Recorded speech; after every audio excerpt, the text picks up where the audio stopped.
Hey guys, what's up, it's iFlynn here, and welcome to episode 16 of my Warframe Beginners Guide for 2025. The first thing that we're going to do in today's video is the Master Rank 16 test. So the Master Rank 16 test is simply just a defense mission test. So all we have to do is defend the cryopod just like a normal defense mission for 3 waves. So all you got to do is go ahead, bring in your Naderic, your Zorus, and your Grimoire, either your Necros or your Vault, and just go ahead and kill all the enemies until you've completed the test. Over here on the beginner guide account, I am only Master Rank 13, and just to let you guys see all of the equipment that I've currently got and ranked up to level 30, you can see that I actually claimed and leveled Zephyr from 0 to 30 as well, and just a bunch of different weapons and stuff like that. You'll be able to, slow down the video or take a little pause as I scroll through, and you can just go ahead and copy what I've used so far. And just to clarify, whenever we get a new sort of like regular frame, so say for example Mag or Zephyr, if you know that they have a prime variant, what you can do whenever you level them from 0 to 30 for the first time is you can go ahead and you can take them and you can dump them into the Helminth to free up that Warframe slot so you can claim another Warframe. So if I go ahead and take a seat in my little Helminth here, you're going to see that I've got Mag's pull ability and also Banshee's silence ability in here. So I've actually used up all of my Helminth slots currently because of the level of my Helminth. But basically, I've killed a Mag Warframe after leveling them to level 30, and I've killed a Banshee Warframe after leveling them to level 30. And I plan on killing the Zephyr Warframe after I feed my guy enough or like use him enough. So the next thing that I'm going to do is I'm going to take the Roar ability and I'm going to go ahead and put that Roar ability onto the Vault Prime that I currently have crafting.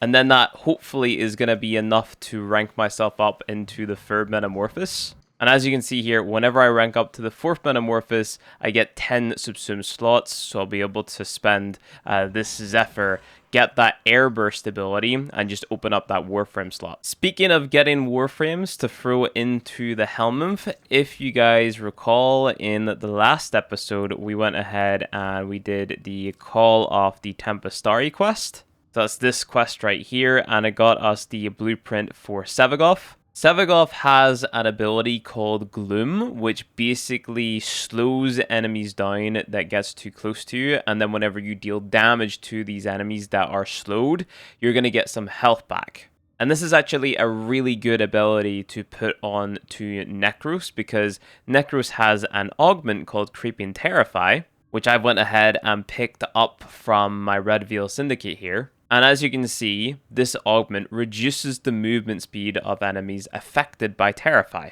So if you combine the effect of Gloom, the slowing effect, and the slowing effect of Creeping Terrify, well, the enemies are basically going to slow to a crawl. And I just wanted to include this as another Necros build that you can put together before we jump into Steel Path. So let's say, for example, you're somebody who struggles with surviving. Well, this build is going to be the build that you're going to want to run because, well, the enemies are going to be so slow that they're barely going to be able to hit you. It's not necessary. It's not required, but it is a good build, and you'll see why whenever we finally throw it together. Another augment mod that you might want to pick up for Necros is called Despoil, and basically what this does is it makes his Desecrate ability, so that's the one that rerolls the enemy's bodies for extra loot. It makes that consume your health rather than consuming your energy, and because we have the Equilibrium mod equipped to our Necros, it's just a little bit more efficient, so we can use our abilities more freely, our Terrify ability, and then we can have Desecrate going at the same time, and it just allows us more freedom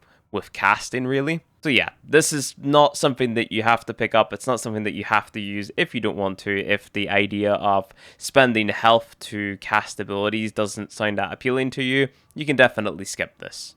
But to get the Sevagoth Warframe, we actually have to do some Railjack content. Now, I'm not gonna lie, if you have a friend who has played Warframe a lot, this is the one part of the game that you should not be ashamed of getting carried through. For the simple fact that Railjack progression, in my opinion, is actually quite slow. So if you come to your navigation and you press the Railjack icon in the top right hand corner, you do a zoom out, you can see that we have these different Proximas. So we have the Earth Proxima, the Venus Proxima, the Pluto Proxima, the Neptune Proxima, Saturn, and the Veil Proxima. And basically, this is just Railjack's star chart. So what I want you guys to do is just slowly go through all of the different missions in all of the different planets. So you want to go from Earth Proxima over to the Venus Proxima, then maybe from Venus to Neptune, Neptune to Pluto,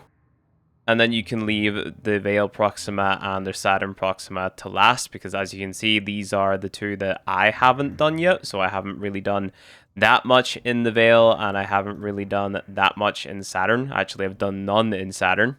But I have completed all of Pluto, and I have completed all of Neptune. Don't think I've completed all of Venus. I've completed a few. But yeah, you can really do it in whichever order that you like. But the most important planets really are Pluto, Neptune, and the Veil, for the simple fact that the void storms to take place on these planets, so void storms are basically just where you open relics in Railjack. The void storms on the Pluto Proxima, Neptune Proxima, and the Veil Proxima, they'll have a chance of dropping the Sabuuchi part blueprints. So what you want to do is just come in here and play some of the Void Storm missions to open up some of your relics when you're farming up a Prime Warframe or Prime Weapon. And hopefully as you're farming up a Prime Warframe or Prime Weapon, you're going to passively get the parts for Sabuuchi. It's not necessary, but it's definitely something that I wanted to cover. Before you do any of the Railjack content, what I want you guys to come and do is come to your arsenal, then go to the Vehicles tab. Make sure to go ahead and mod your Archwing. These are the mods that I've got on my Archwing. I could definitely do with throwing more on. What I recommend doing is definitely increasing the ranks of the defensive mods. So enhanced durability, I definitely have to rank this up a little bit. Putting some more ranks into the defensive mods is just going to be beneficial because a lot goes on in Railjack really, and you're not going to be able to like dodge a lot of bullets, right? So it makes sense to be a little bit tanky, but I've been surviving just fine without having ranked up the mods. So, you know, focusing on your Archwing mods isn't really too necessary, but it's definitely something that I recommend at least looking at a little bit. You're also going to notice if you come into your Archwing weapons, you're going to have this Mausolon weapon. Now you got this after you crafted your Necromech, so you can go ahead and equip that and go ahead and throw on some mods to upgrade it a little bit. It's a pretty good weapon. And you're also going to want to go ahead and throw some mods into your Void Rig as well. So just go ahead and throw on any mods that you've got that are defensive mods or something like that. So you can see that I have like a shield capacity one. I just went ahead and threw that on. You just want the ones that are going to help you stay alive, really. And make sure to go ahead and equip the Mausolon onto your Necromech, because at base, the Imperator is going to be equipped. And don't get me wrong, the Imperator is pretty good, but we probably don't have like a lot of like mods equipped. So it's not going to be that good, and the Mausolon's just going to be, you know, that little bit better. And also, like, you might have passively leveled your Imperator to level 30 anyway. So it makes sense to have the Mausolon on to start leveling that too. And of course, make sure that you've got the mods equipped as well. Now, the reason that this is important is because we're actually going to be using our Necromech in some Railjack missions. And I'm actually going to go ahead and demonstrate specifically the Railjack mission that we're going to be doing, where we're going to be using our Necromech, I mean. Also, if you have been playing Railjack, make sure to come to your Plexus here in your Orbiter and go ahead and throw on some mods. So here's just a quick little look at the mods that I've got equipped to my Railjack right now. Here are the battle mods that I've currently got equipped. And here is the singular tactical mod that I've got equipped. Now, these are just mods that I've accumulated over my time of playing Railjack. You don't have to copy mine one-to-one. Just make sure that you throw on stuff that is going to make you a little bit more tanky in your Railjack, so you don't have to repair it as much. And then also, if you've been playing, make sure to come in and spend your intrinsics. Now you'll see that my intrinsics have actually got pretty expensive. If you take a look at my piloting here, this is costing 128 intrinsics, and that's basically all the intrinsics that I've got right now. But trust me guys, leveling this stuff up is quite worth it, because these are basically what have shot me up the mastery ranks quite quickly. One of the trees that's quite important is the command one over here on the far right. because that's going to enable you to actually get crew members, which is going to make Railjack content a lot easier, especially if you're playing solo. So I'm actually going to go ahead and spend my intrinsics on the rank 7 perk here, because that's going to allow me to demonstrate something to you guys. So here we go. I'm just going to go ahead and invest some there, and I guess I'll just go ahead, put one into that and another one into that to spread them out evenly. Very good, very nice. Now what I'm going to do is I'm actually going to head over to Fortuna just to show you guys something real fast. So here in Fortuna, if we jump up on this little platform, we're going to find the NPC called Ticker. Go ahead and talk to him, and implying your command intrinsic is high enough, you're going to be able to hire Railjack crew members, and these are going to correlate with the syndicates that you're actually a part of. So if I hover over this guy right here, Mantle, you can see that I have to spend some of the Railjack resources to pick him up, but you'll see that I have a 50% red veil discount. And it actually shows you his stats. So he's a level 1 pilot, a level 2 gunner, a level 1 repairman, level 5 in combat, but level 1 in endurance. The higher the number, the higher level, basically. And you are actually able to make some of these crew members better at some things. So piloting is just like flying the Railjack, which isn't really that good of a thing to have in a crew member, to be honest, because the NPCs are just kind of bad at flying the Railjack in general. Gunnery is quite nice. Basically, what this makes them do is they will jump into the extra guns that you've got in your Railjack and just start beaming down some of the fighters that are floating about.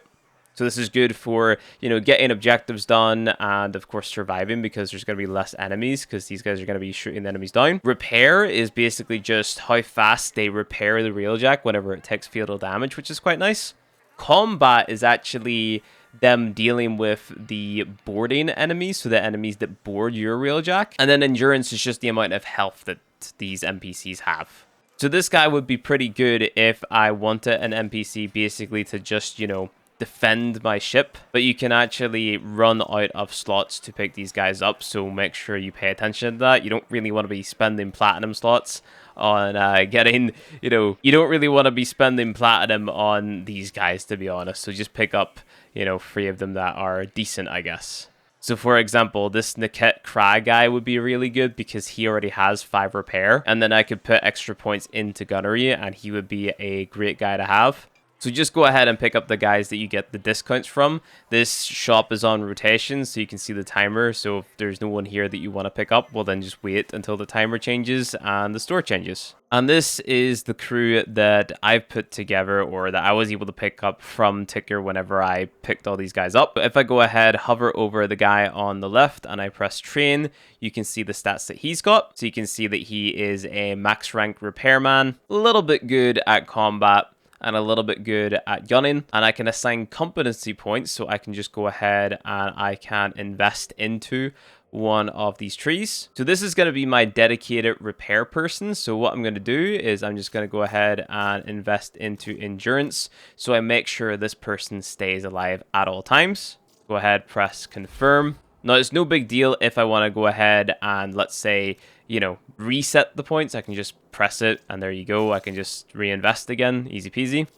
And then we go ahead, we press assign role, and we're going to say that we want them to be an engineer. We can do the same for this person right here.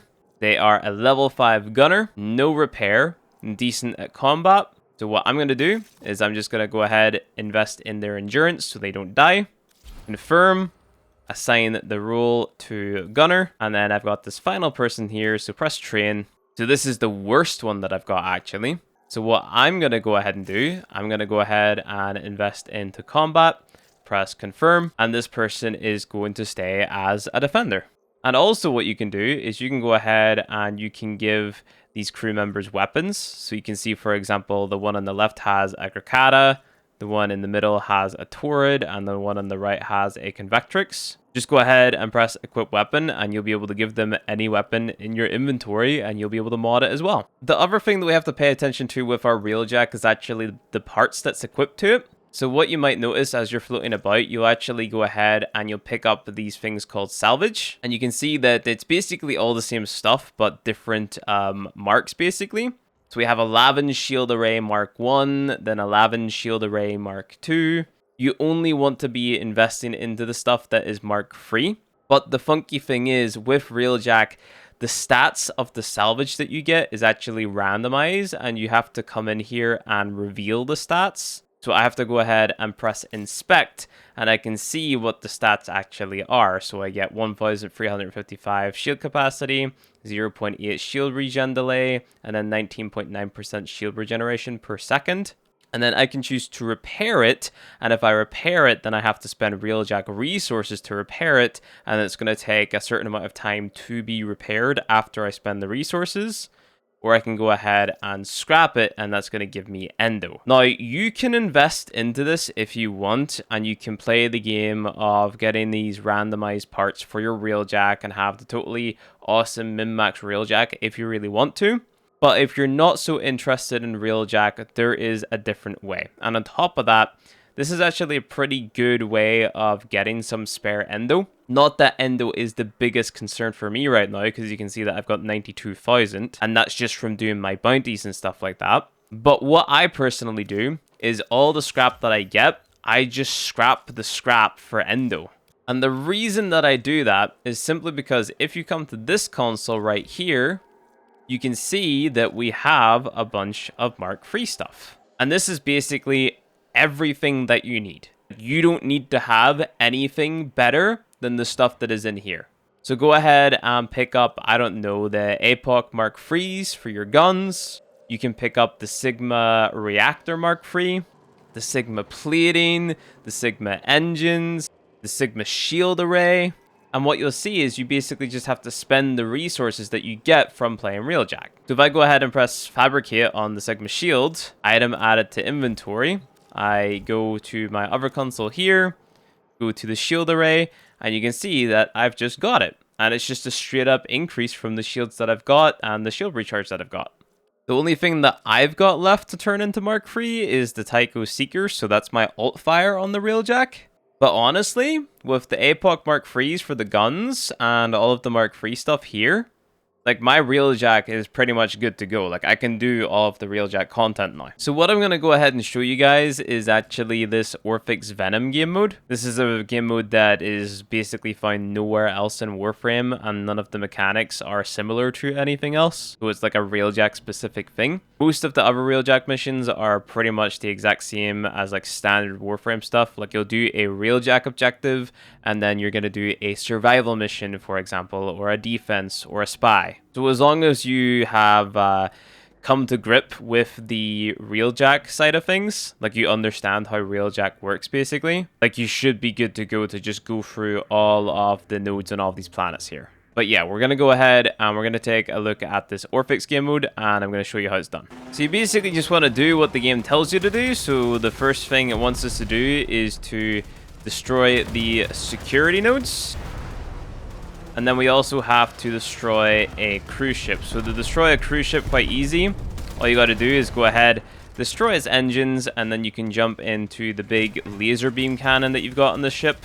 Just go ahead, aim at it, hold down left click, let go, and you do a big boom, and that's the cruise ship destroyed without you having to leave your Railjack and get into it. And now we just go ahead and we enter into the Corpus ship. So you got to park your Railjack up, go into your Archwing, and then from Archwing into the big Corpus ship, and this is going to be the start of the Orphix game mode. Now you can see over there on the left we have a bar called Sentient Control. We don't want to allow that to hit 100%, and you're going to see there's broken Necromechs here as well. Now if you've got your Necromech equipped to your gear wheel, you can go ahead and summon your own in. Then just go ahead and press 5 and you can get into it. And this is going to allow you to, of course, level your own Necromech, which is important for mastery. And also level the Mossalon that you've got equipped to it. Now this orange force field that we've got here, so if I was to go ahead and enter into that with my Warframe, it puts us straight into our operator, which is why we have to go in with our Necromech, because our Necromech can come in here, but our Warframe can't. Now what we have to do is we have to go to the red waypoints, just go ahead and destroy them. And that is going to open up the Orphix. Now what you want to do is just go ahead and shoot into the middle of the Orphix. Then what's going to happen is he's going to spawn in more of the red waypoints. Just go ahead and destroy them all, and rinse and repeat this process until you actually end up killing that big Orphix thing. Now, the thing with this game mode is you actually have to be quick. So like I said, you can't allow that Orphix or that sentient control bar on the left-hand side to reach 100%. Because if it does, well, that's your fail state, basically. Once you destroy one of the Orphix, just go ahead and go to the next big circle, like make your way in and find the next Orphix. Just follow that white waypoint. And it's basically just the same thing until the game says, like, you know, mission complete. You're going to destroy the little beacons and then just shoot the Orphix until he spawns in more of the beacons. So I just went ahead and destroyed my third Orphix, and now the game is telling me, like, okay, you can leave now. Then you can go ahead, leave the big corpus ship, and implying you've got Tactical 4, you can go ahead, open up your gear wheel, press the Omni tool, and that's going to teleport you back into your Railjack no matter where it is, and that's the Orphix mission completed. Okay, so after a little while of playing a lot of Railjack, I have eventually went ahead and actually got myself a Sevagoth Warframe, took him, leveled him from 0 to 30. Now I'm coming down into my chair, I'm going to press Num Num Boy, and I am going to go ahead and give this guy the resources that he requires. So it's Calx, Biotics, and Bile. So Calx, here we go. Some Biotics, and also Bile, the most annoying of all of the resources, in my opinion. Let's just double check and make sure that we're all good to go. Yeah, we are. Press feed, done. Now we're going to go ahead and get rid of this Sevagoth, and then eventually, after this guy's done being consumed, I guess, we're going to be able to take Gloom and put that on Necros, and we'll be able to do some cool Steel Path stuff with Necros. So because I was able to run a lot of Voidstorm missions, open up a lot of relics and stuff like that, I do have myself a Vault Prime now. So what I went ahead and done with my Vault Prime is I took Rhino's Roar ability and put that over the 4 for Vault, and I've thrown together kind of like a speedrunny build, I guess you could say, where we mainly invest into ability strength and ability duration. This is with no forma on, by the way, and just a potato. We've got that Shock Trooper augment on, and we have the Rush mod on to increase our sprint speed so we go really fast. So this is basically the build that I'm going to be using just to speedrun missions and get them done really quick. So say, for example, bounties. And speaking of bounties, what I'm going to do is I'm going to go to each of the different locations and show you guys where I'm at in regards to ranking up with the syndicates. So here in the Chrysalith, if we go ahead and we talk to Quinn, you can see that I've got 84,000 out of 99,000 standing. And whenever I eventually get the 99,000 standing, I'm going to be able to rank up to max rank once I've got enough credits as well, because I'm kind of low in credits. So I've got a few of the Void Plume Quills. I can go ahead and hand those over, and I'm very, very, very close. So what I'm going to do is I'm actually going to go ahead and run some of the missions just to get to max rank now. Okay, so I went out of my way. I went and got more of the plumes to trade in for standing, and I got the credits. So now I can go ahead and rank up to the max rank.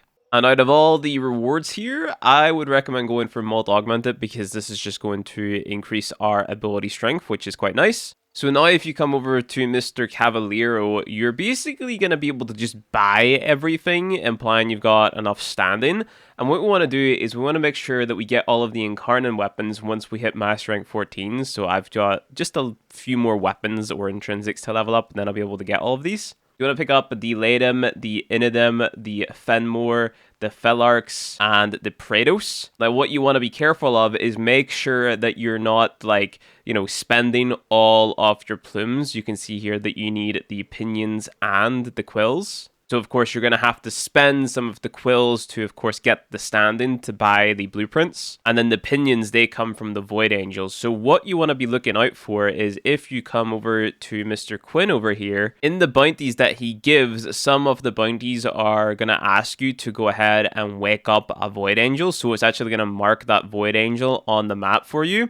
By far, the best bounty to get is an Exterminate bounty that also asks you to kill a Void Angel as well, because it's pretty quick to do the exterminate, and on top of that, it's just going to mark that Void Angel for you, so you can go through, you get the quills and you get the pinions in the one go basically. So that is kind of like your god roll bounty that you want to run. But yeah, playing the bounties that mark the Void Angel for you and then doing the bounties that are quick is basically the fastest way to get the pinions and the quills.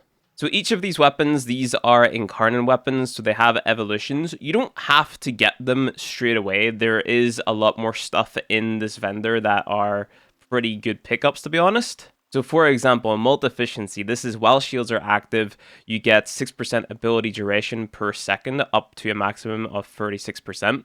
So this is good for extending your ability duration, such as Roar or Shock Trooper on the Vault build that we're running. Multi-augmented, like we mentioned, this is good for your ability strength, just to increase that. Cascadia Flare is like a meta secondary weapon arcane, which increases the amount of damage that you deal based on the heat status effect. So if you're able to proc that a lot, then you're going to get a lot of bonus damage. So yeah, that's basically everything that you want to get in this store basically straight away. So all of the Incarnon weapon blueprints, you want to go for multi-augmented, multi-efficiency, and Cascadia Flare. That's the first few things, and then you can go ahead and pick up everything else. I was able to go ahead and rank up to rank 5 with the Cavia, so that's here in Sanctum Anatomica. And what I would recommend you guys go ahead and pick up is actually an Eidolon Matter Eye lens. So this is going to allow you to get more focus towards the Matter Eye focus skill tree, which is one which we're going to use to amplify our damage to make basically just doing some content easier. And once we hit rank 5 with the Cavia, come over to Bird, and the first thing we want to do is we want to get a full set of melee influence here. So you need to get this all the way to rank 5, so you need to have 21 of these. We also want to make sure that we pick up the Helminth Coalescent segment blueprint as well. So all you have to do to farm standing here is literally just come in and do some of the bounties, and you'll be able to, of course, spend the standing on the things over at Bird.